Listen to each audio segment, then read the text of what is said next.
Hello, कैसे हैं आप लोग? बढ़िया। आप सभी का स्वागत है आपके अपने डिजिटल परिवार रैंक टू हायर चैनल पर। आज हम ज्योग्राफी के जो इंट्रोडक्शन चल रहा है उस इंट्रोडक्शन के सेक्शन में आगे बढ़ते हैं और आज हम अक्षांश और देशांतर रेखाओं से संबंधित जो भी बातें होंगी आज हम उनकी बातें करेंगे। ठीक, कि अक्षांश रेखाएँ क्या होती है, देशांतर रेखाएँ क्या होती हैं, इनसे संबंधित जो भी बातें होंगी आज हम उनको करेंगे। तो चलिए आगे बढ़ते हैं। अक्षांश और देशांतर रेखाओं से संबंधित जितने भी तथ्य हैं आज हम उन तथ्यों की क्या करेंगे, बातें करेंगे। ठीक, अब देखें, अक्षांश और देशांतर रेखा पढ़ी किस लिए जाती है, कहाँ पर? पृथ्वी पर रह रहे हैं तो पृथ्वी पर ही अक्षांश और देशांतर रेखाओं से संबंधित जो गतिविधियाँ होंगी हम पृथ्वी पर ही पढ़ेंगे। तो सबसे पहले हम पृथ्वी बनाते हैं। ठीक, पृथ्वी ही है, गोली गोली इसको समझिएगा। ठीक, अब इस पृथ्वी पर हम बात करते हैं कि उत्तरी ध्रुव है, दक्षिणी ध्रुव है, और वो पृथ्वी पर एक रेखा है जो पृथ्वी को दो बराबर भागों में विभाजित करती है। उस रेखा को क्या बोला जाता है? पृथ्वी पर उस जो पृथ्वी का केंद्र है उसके केंद्र से पृथ्वी की सतह पर जो कोण निर्धारित किया जाता है उस कोण को क्या बोला जाता है? उत्तरी ध्रुव दक्षिणी ध्रुव को मिलाने वाली जो रेखा है उस रेखा को क्या बोला जाता है? क्योंकि जैसे जैसे आपने मैप देखा होगा तो मैप में क्या होता है, ये पृथ्वी होती है, ये आपकी एक रेखा होती है नॉर्थ पोल, साउथ पोल होता है, तो यहाँ से भी एक रेखा आती है जो पृथ्वी को इस तरह क्या ढके हुए रहती है। ग्लोब में भी आपने देखा होगा कि ये रेखाएं इस तरह होती हैं। ये रेखाएं होती हैं, अलग अलग कर दे रहे हैं कि पता चले। ठीक, ये रेखाएं हैं, ये रेखाएं हैं। अब मतलब पृथ्वी को क्या, जो ग्लोब की आकृति देखेंगे तो वहाँ पर कुछ कोण निर्धारित, कुछ अक्षांश निर्धारित होता है। तो इसी के संदर्भ में आज हम बातें करने जा रहे हैं कि अक्षांश और देशांतर रेखाएं होती क्या हैं। ठीक, सबसे पहले तो ये समझना होगा कि अक्षांश क्या है, देशांतर क्या है। अब अक्षांश और देशांतर के समझने के लिए जो उसका बेस है विषुवत रेखा, सबसे पहले उसको समझना होगा कि पृथ्वी के केंद्र से गुजरने वाली रेखा, अब मान लेना ये सेंटर है, पृथ्वी के केंद्र से गुजरने वाली क्षैतिज रेखा जो पृथ्वी को दो बराबर भाग में, एक भाग ये है और एक भाग ये है। ठीक, पृथ्वी को दो बराबर भागों में क्या करती है, विभाजित करती है। इसे विषुवत रेखा या भूमध्य रेखा कहते हैं। आज बड़ा बड़ा लिख रहे हैं, विषुवत रेखा या भूमध्य रेखा कहते हैं। ठीक है, इसी को क्या बोला जाता है कि 0 डिग्री की अक्षांश जो रेखाएं हैं। ठीक, इसी को क्या बोला जाता है, 0 डिग्री की अक्षांश रेखा। यही क्या है, विषुवत रेखा। अब ये विषुवत रेखा ही क्या बेस तैयार करती है अक्षांश और देशांतर को समझने के लिए। यहाँ देखिए, ये क्या है, नॉर्थ पोल है, ये क्या है, साउथ पोल है। ठीक, नॉर्थ पोल है, साउथ पोल है। इस नॉर्थ और साउथ पोल के बारे में भी आगे चर्चा करेंगे। नॉर्थ और साउथ पोल के बारे में भी चर्चा करेंगे। अब देखिए, ये विषुवत रेखा हुई। अब ये विषुवत रेखा क्या होती है कि इस बिंदु पर जितने भी क्षेत्र आएंगे वो क्या होते हैं, 0 डिग्री पर स्थित होंगे। पृथ्वी के केंद्र पर जो भी क्षैतिज रेखा है उस पर जो भी स्थान स्थित होगा वो 0 डिग्री की रेखा पर क्या होगा, स्थित होगा। ठीक, 0 डिग्री की रेखा पर स्थित होगा। अब यही जो विषुवत रेखा है वही क्या बेस तैयार करती है हमारा अक्षांश और देशांतर के समझने में, ये बेस तैयार करती है। ठीक है, अब अगर हम यहाँ से अब अक्षांश को समझते हैं, देशांतर को समझते हैं, अब आगे बात करते हैं। ठीक, कि विषुवत रेखा के केंद्र से पृथ्वी की सतह पर निर्धारित जो कोण है, ठीक, ये क्या है, कोण है। विषुवत रेखा के केंद्र से पृथ्वी की सतह पर जो निर्धारित कोण होता है उसे क्या बोला जाता है, अक्षांश। ठीक, इसे क्या बोला जाता है, अक्षांश बोला जाता है, और जिसे कोणीय दूरी के रूप में निर्धारित करते हैं। ठीक है, कोणीय दूरी के रूप में क्या करते हैं, जिसको निर्धारित करते हैं, जिसको मापते किस में है, कोण के रूप में, कोणीय दूरी के रूप में जिसको मापते हैं। ठीक है, अब मान लेते हैं ये अक्षांश कौन सा है, 5 डिग्री का अक्षांश है, ठीक है। अब यही ये क्या है, 5 डिग्री का अक्षांश है, यहाँ पर भी 5 डिग्री का अक्षांश होगा। तो समान अक्षांशों को जो मिलाने वाली जो रेखा है ना, इसी रेखा को क्या बोला जाता है, अक्षांश रेखा। अक्षांश रेखा, इस रेखा को क्या बोला जाता है, अक्षांश रेखा। हमने क्या बोला कि विषुवत रेखा के केंद्र से पृथ्वी की सतह पर जो निर्धारित कोण होता है उसे अक्षांश बोला जाता है, जिसे कोणीय दूरी के रूप में क्या निर्धारित किया जाता है, ठीक है, कोणीय दूरी के रूप में निर्धारित किया जाता है। अब समान अक्षांशों को मिलाने वाली रेखा को क्या बोला जाता है, अक्षांश रेखा बोला जाता है, ठीक है।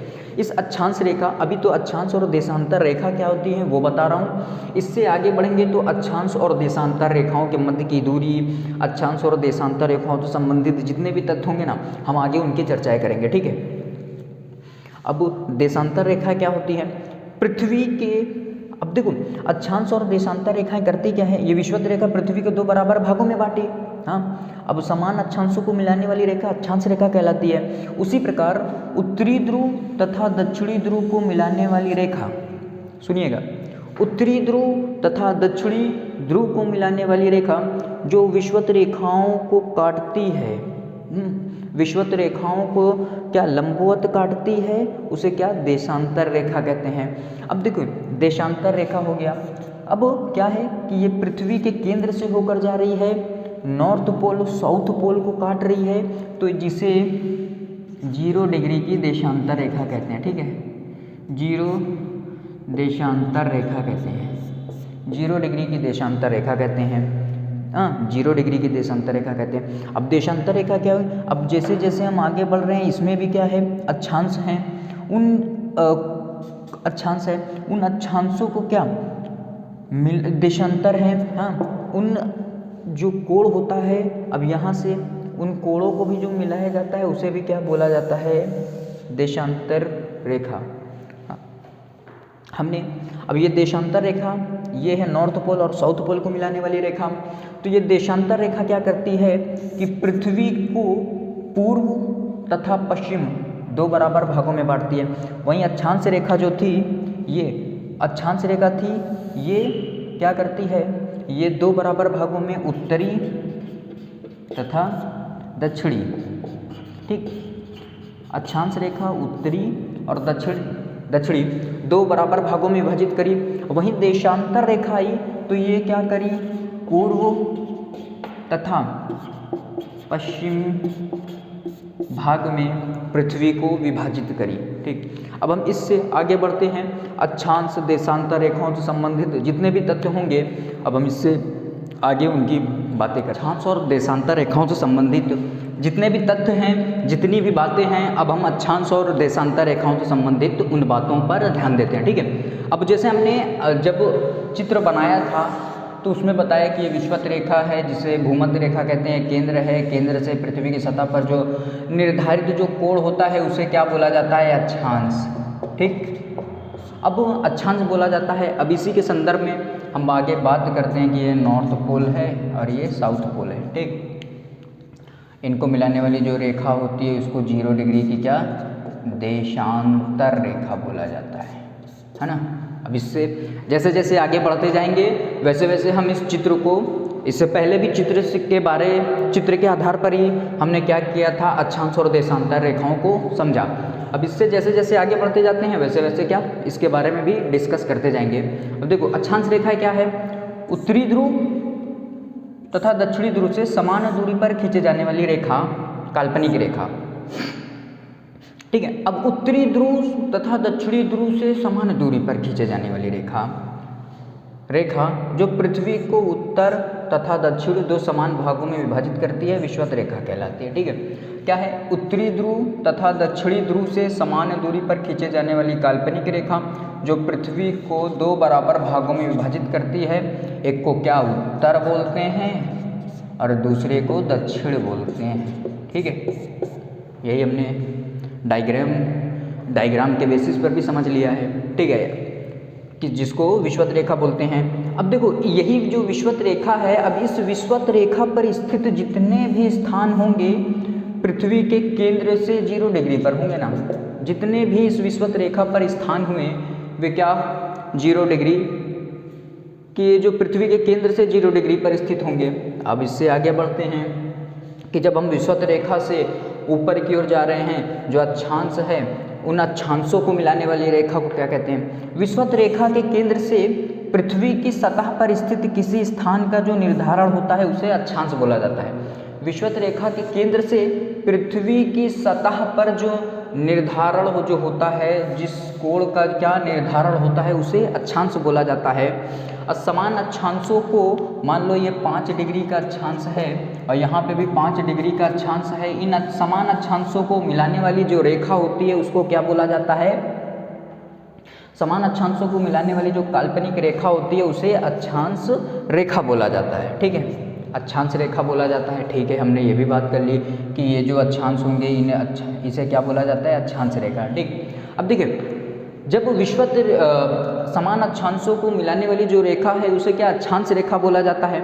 अब आगे बढ़ते हैं कि अब 1 डिग्री के अंतराल पर, मतलब अगर हम यहाँ से 1 डिग्री ले लें तो 1 डिग्री के अंतराल पर उत्तर में 90 तथा दक्षिण में साउथ में 90 और नॉर्थ में क्या 90 अक्षांश रेखाएं खींची जाती है 1 डिग्री के अंतराल पर। ठीक है, क्योंकि यहाँ क्या है 0 डिग्री से ये जो पोल है वो 90 डिग्री होता है, तो 0 डिग्री से जब हम ऊपर 90 डिग्री तक बढ़ेंगे तो 1 डिग्री के अंतराल पर कितनी 90 अक्षांश रेखाएं क्या खींची जाती हैं। ठीक है, वही आगे बता रहा है कि 1 डिग्री के अंतराल पर उत्तर तथा दक्षिण में 90 अक्षांश रेखाएं खींची जाती हैं।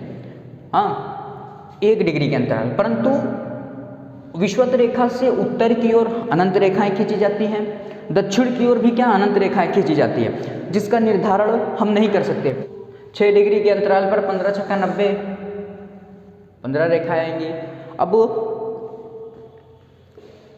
उसी प्रकार से दक्षिण में अगर बात करें तो 1 डिग्री के अंतराल पर आप खींच रहे हैं तो 90 होगी, 2 डिग्री के अंतराल पर खींच रहे हैं तो 45 होगी। इस प्रकार दक्षिण में भी अनंत रेखाएं खींची जाती हैं। अब देखो 1 डिग्री के अंतराल पर हम उत्तर में भी 90 खींच रहे हैं, दक्षिण में भी 90 खींच रहे हैं अक्षांश रेखाओं को।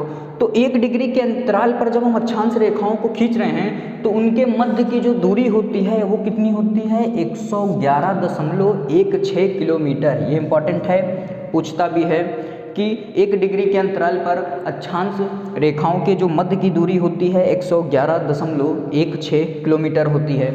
अब वहीं अक्षांश रेखाओं के मध्य का जो क्षेत्र होता है, मान लो ये क्षेत्र है, तो उसे क्या बोला जाता है? उसे कटिबंध जोन बोला जाता है। ठीक, अब देखिए जैसे जैसे आप विषुवत रेखा से नॉर्थ पोल उत्तरी ध्रुव की ओर बढ़ रहे हैं, वैसे वैसे आप देख रहे हैं कि जो विषुवत रेखा है उस विषुवत रेखा की क्या लंबाई में कमी होती जा रही है। ठीक है, और जो 90 डिग्री की रेखा होती है वो केवल बिंदु मात्र की रेखा होती है। आगे है कि 90 अक्षांश की जो रेखा होती है वो बिंदु मात्र की होती है। बाकी जो अन्य रेखाएं होती हैं वो क्या ग्लोब ऐसे बनता है तो रेखा भी क्या ऐसे ही आकर बनती है, तो वृत्ताकार रेखाएं होती हैं। 90 डिग्री की जो अक्षांश रेखा होती है वो क्या बिंदु मात्र की होती है। अब इससे आगे बढ़ते हैं देशांतर रेखा के बारे में कि देशांतर रेखा क्या है। ये उत्तरी ध्रुव तथा दक्षिणी ध्रुवों को मिलाने वाली काल्पनिक रेखा। ठीक, उत्तरी ध्रुव तथा दक्षिणी ध्रुवों को मिलाने वाली काल्पनिक रेखा अक्षांश रेखाओं को काटती है। क्या है?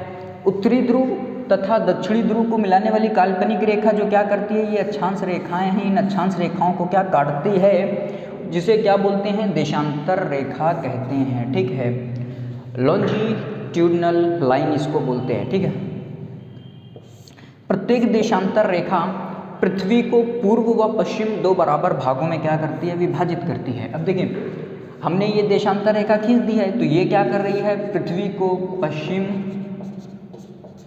तथा पूर्व में क्या करती है, विभाजित करती है। अक्षांश रेखा क्या करती है, इंपॉर्टेंट, अक्षांश रेखा उत्तर और दक्षिण में विभाजित करती है। वहीं जो देशांतर रेखा है वो पश्चिम और पूर्व में क्या करती है, पृथ्वी को विभाजित करती है। अब देखिए, अब इंग्लैंड के इंग्लैंड के ग्रीनविच नामक स्थान से होकर गुजरने वाली जो 0 डिग्री की ये 0 डिग्री की जो देशांतर रेखा है, जिसे मध्याह्न देशांतर या प्रधान देशांतर कहते हैं। ठीक है, मध्याह्न देशांतर या प्रधान देशांतर कहते हैं, जो इंग्लैंड के ग्रीनविच नामक स्थान से होकर रेखा गुजरती है। ठीक है, अब इससे आगे बढ़ते हैं। अब देखिए 0 डिग्री से पूर्व 0 डिग्री से पूर्व 180 तथा पश्चिम 180 क्या है, देशांतरी रेखा खींची जाती है। ठीक है, और एक इम्पॉर्टेंट बात, ये देशांतरी रेखा क्या करती है, 0 डिग्री से अंतराल में हम खींच रहे हैं, तो जो 180 डिग्री की जो रेखा होती है वो जब आके ये मिली, हमने खींचा, तो 180 डिग्री की जो रेखा होती है ना, वो सिर्फ एक ही रेखा है। ये आगे इसमें बताया गया है कि 0 डिग्री से पूर्व में 180 तथा पश्चिम में 180 रेखाएं खींचते हैं 1 डिग्री के अंतराल पर। ठीक है, अब 180 डिग्री की देशांतर रेखा एक ही रेखा है, इसके लिए क्या करते हैं, पूर्व पश्चिम देशांतर शब्द का प्रयोग नहीं करते, क्योंकि वहाँ जाके वो ग्लोब में क्या मिलती है, काल्पनिक रेखा वक्राकार है, जाके मिल रही है। तो हमने यहाँ अगर 0 डिग्री की देशांतर रेखा मानी, ये गई 180, ये गई 180, तो 180 वाली जो रेखा है ना, वो दोनों क्या एक ही रेखा है। ठीक, अब एक इम्पॉर्टेंट बात हमने की थी, जैसे कि अक्षांश रेखाओं के जो मध्य का क्षेत्र है उसको क्या बोला जाता है, उसको कटिबंध बोला जाता है। वहीं देशांतर रेखा के मध्य का जो क्षेत्र है ना, इसको गोर बोला जाता है, GORE, गोर। ठीक, अब 1 डिग्री के अंतराल पर, ठीक है, अब 1 डिग्री के अंतराल पर क्या होता है कि जो देशांतर रेखाएं होती हैं उनके मध्य की जो दूरी होती है वो 111.13 किलोमीटर होती है। अब देखिए एक बात इंपॉर्टेंट, कि जब देशांतर रेखाओं को हम क्या करते हैं, ड्रॉ करते हैं, ठीक, तो देशांतर रेखाओं में क्या होता है कि जैसे जैसे जब देशांतर रेखाएं विषुवत रेखा से, अगर बात करें विषुवत रेखा से ध्रुवों की ओर जा रही है, तो देशांतर रेखाओं के मध्य क्या होता है कि विषुवत रेखा पर जाके एकदम मिल जाती हैं, उनके बीच की दूरी 0 होती है। वहीं 66.5 डिग्री पर इनके मध्य की जो दूरी होती है वो आधी होती है।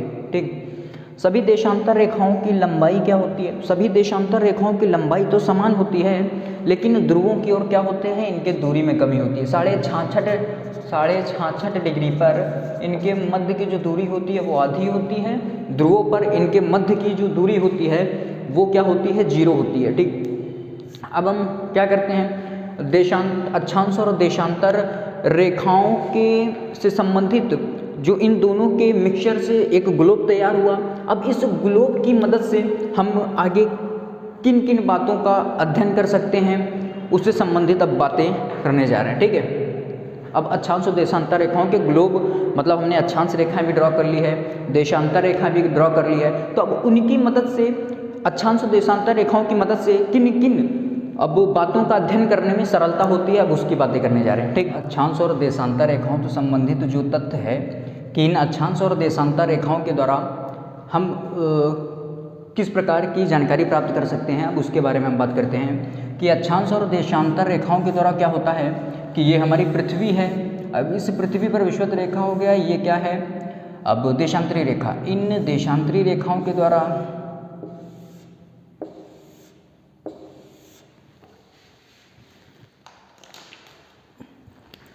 और ये अक्षांशी रेखाओं के द्वारा क्या होता है, ये नॉर्थ पोल साउथ पोल अभी बताया था। इन रेखाओं के द्वारा क्या होता है, अब किसी भी स्थान की क्या हम वास्तविक स्थिति को बताया जाता है। मान लो ये, अब ये अक्षांश रेखा है, 5 डिग्री की अक्षांश रेखा, अब ये भी मान लो 5 डिग्री की देशांतरी रेखा है, तो यहाँ पर कोई अगर बिंदु स्थित है, कोई स्थान स्थित है, तो 5 डिग्री की देशांतरी और उत्तरी रेखा, देशांतरी और अक्षांशी रेखा के साथ साथ कहाँ है, उत्तर में स्थित है, और उत्तर में भी कहाँ स्थित है, पूर्व, जो देशांतरी रेखा के कहाँ, पूर्वी भाग में स्थित है। ठीक है, इसके द्वारा हम किसी भी स्थान की क्या कर सकते हैं, वास्तविक स्थिति को पता लगाया जाता है। और साथ ही साथ क्या है, जो विश्व का मानचित्र बनाने के लिए अक्षांश और देशांतर रेखाओं को संशोधित कर गणितीय विधि का प्रयोग किया जाता है, जिसे क्या, प्रक्षेप बोला जाता है।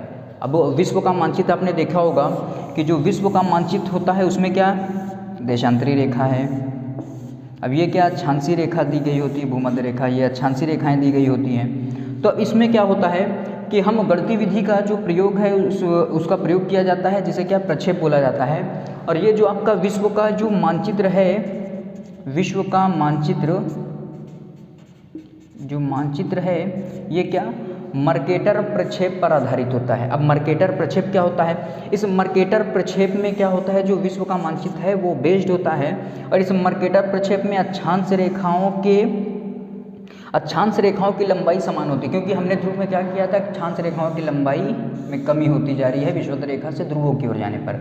और वहीं क्या कि जो देशांतरी रेखाएं होती हैं उनकी लंबाई तो समान होती है, परंतु 66.5 डिग्री पर क्या होती है, इनके बीच की दूरी आधी होती है, ध्रुवों पर क्या होती है, 0 होती है। अब इसमें हमने क्या किया कि देशांतरी रेखाओं की दूरी हमने समान मान ली, सभी अक्षांशीय रेखाओं की लंबाई समान मानते हैं और देशांतर रेखाओं की मध्य की दूरी वो हमने क्या समान माना, किसमें, मर्केटर प्रक्षेप में। अब मर्केटर प्रक्षेप पर क्या होता है, विश्व का मानचित्र होता है। जो विश्व का मानचित्र है वो शुद्ध क्षेत्रफल तो नहीं बताता है, परंतु इसकी आकृति क्या होती है, शुद्ध होती है। हाँ, शुद्ध होती है। अब अक्षांश और देशांतर रेखाओं के द्वारा हमने क्या किसी स्थान की वास्तविक स्थिति को पता कर लिया।